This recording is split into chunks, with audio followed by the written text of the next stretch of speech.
오늘 코로나 상황부터 알아보겠습니다. 신규 확진자 621명입니다. 어제 400명대로 늘더니 하루 만에 600명대로 치솟았습니다. 600명대를 기록한 건 올해 초 이후 38일 만입니다. 설 연휴 감염이 전국에서 잇따르고 있고 집단 감염도 속출하면서 4차 유행 경고까지 나오고 있습니다. 이런 상황이라면 다음 달부터 적용될 것으로 보이던 이 거리두기 개편도 늦춰질 가능성이 높습니다. 정부는 추이를 지켜보겠다며 이 방역의 빈틈을 악용하지 말고 틈새를 같이 메우는 참여 방역을 호소했습니다.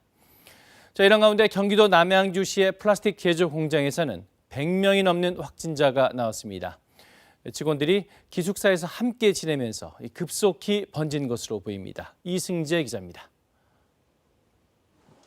115명의 확진자가 발생한 경기도 남양주의 한 플라스틱 공장. 지난 13일 캄보디아 출신 직원 1명이 처음 확진됐습니다. 이후 남양주 보건소가 직원 168명을 조사했는데 67%가 감염됐으며 이 가운데 외국인이 100명이 넘습니다. 또 설 연휴 후 복귀하지 않거나 검사 결과를 대기 중인 직원들이 있어 확진자가 더 나올 수 있는 상황입니다. 집단 감염이 이뤄진 건 기숙사 생활 방식 때문으로 추정됩니다. 대부분이 기숙사에서 생활하며 식사도 주로 구내 식당에서 한 것으로 방역당국은 파악하고 있습니다.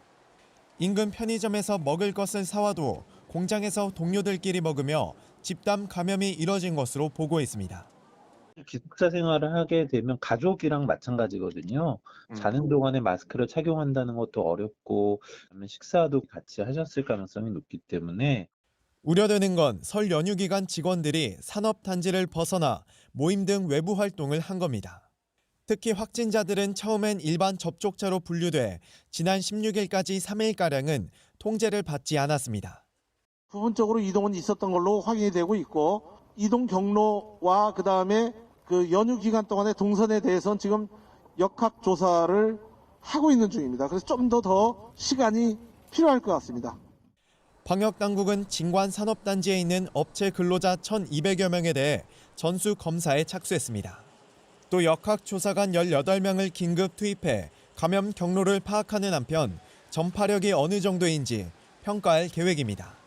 KBS 뉴스 이승재입니다.